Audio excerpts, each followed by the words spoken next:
Hello. Welcome back to my channel, Reality TV Africa.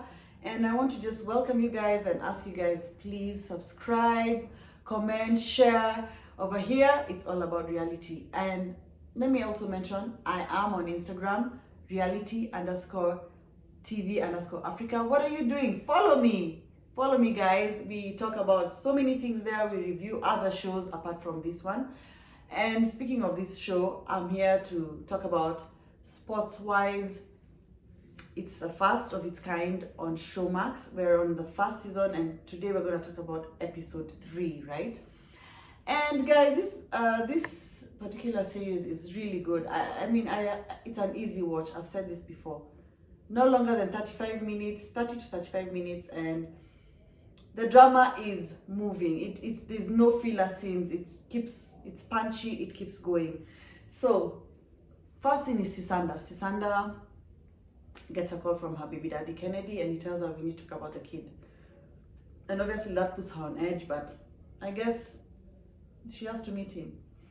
Next scene is Dipo. Dipo is at a photo shoot with for her Yummy Mommy brand, her clothing brand Yummy Mommy, and we see Tulu, guys. It's Tulu. Sorry, I wasn't pronouncing it right, guys. I'm Kenyan, but I will try to get the pronunciations right of the names.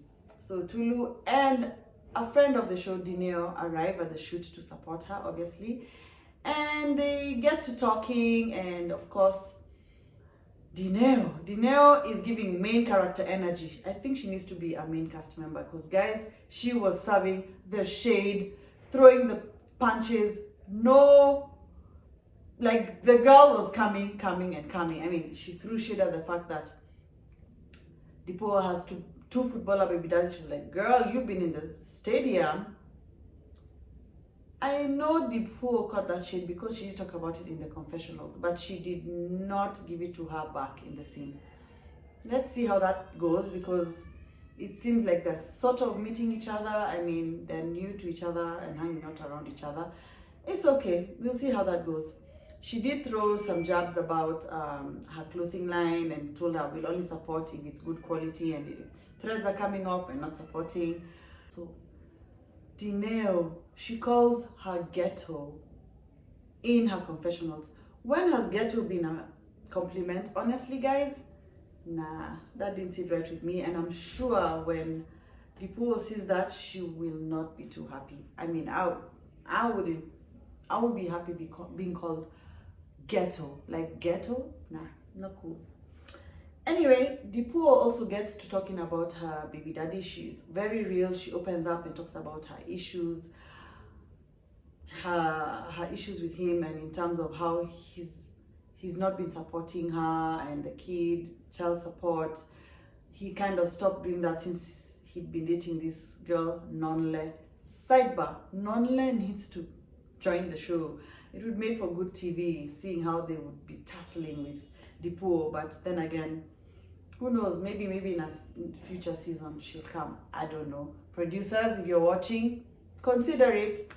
But yeah, they show a whole live that Nonle did while she was dating her baby daddy Andile, one of Dipo's baby daddies Andile.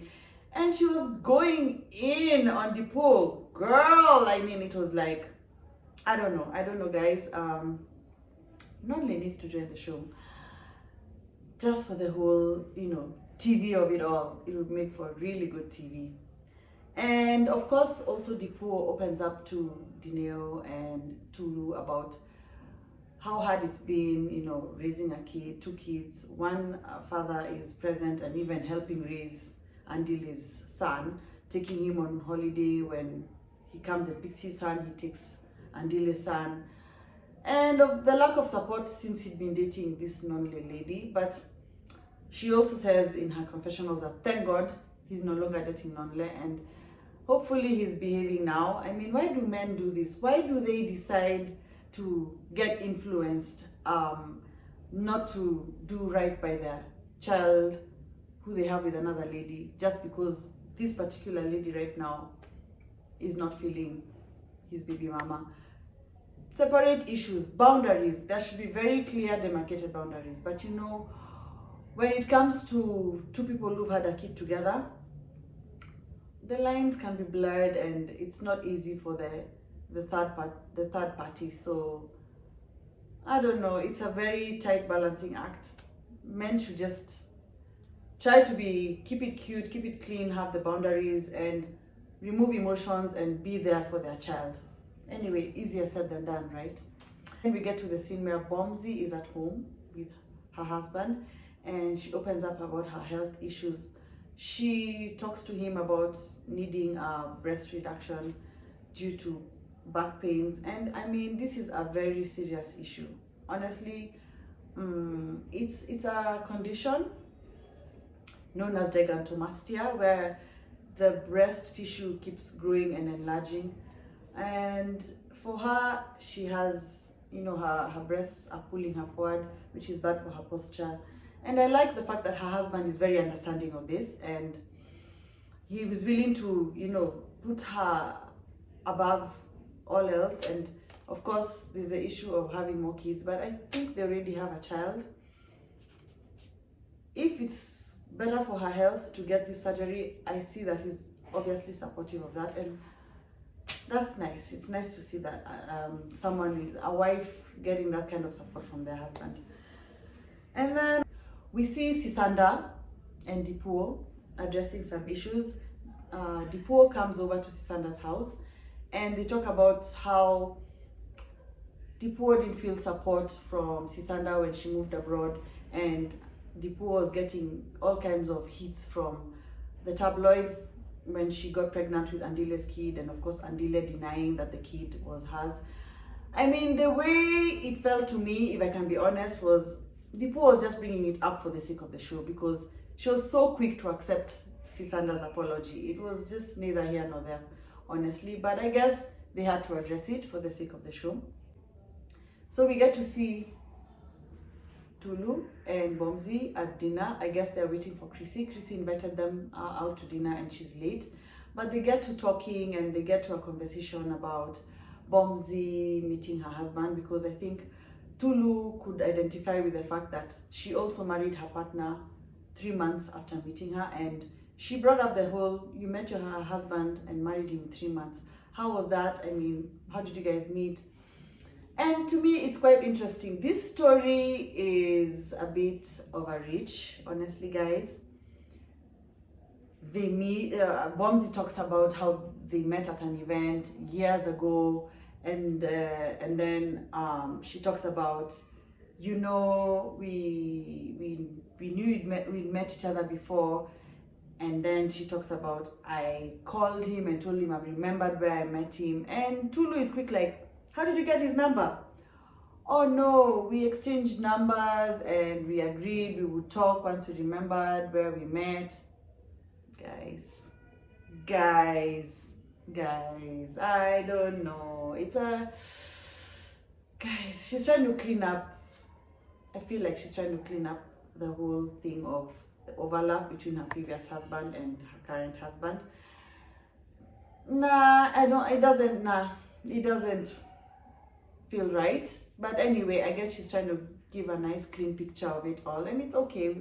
Fine, we'll buy it for now. And then even we were driving past his house with my brother, and my brother says, my friend lives here. Oh, which friend? So and so. Guys, what are the odds? Nah.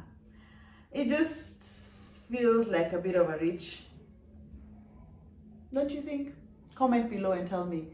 Is it a reach? Is Bomzi giving us a bit of a reach with the story?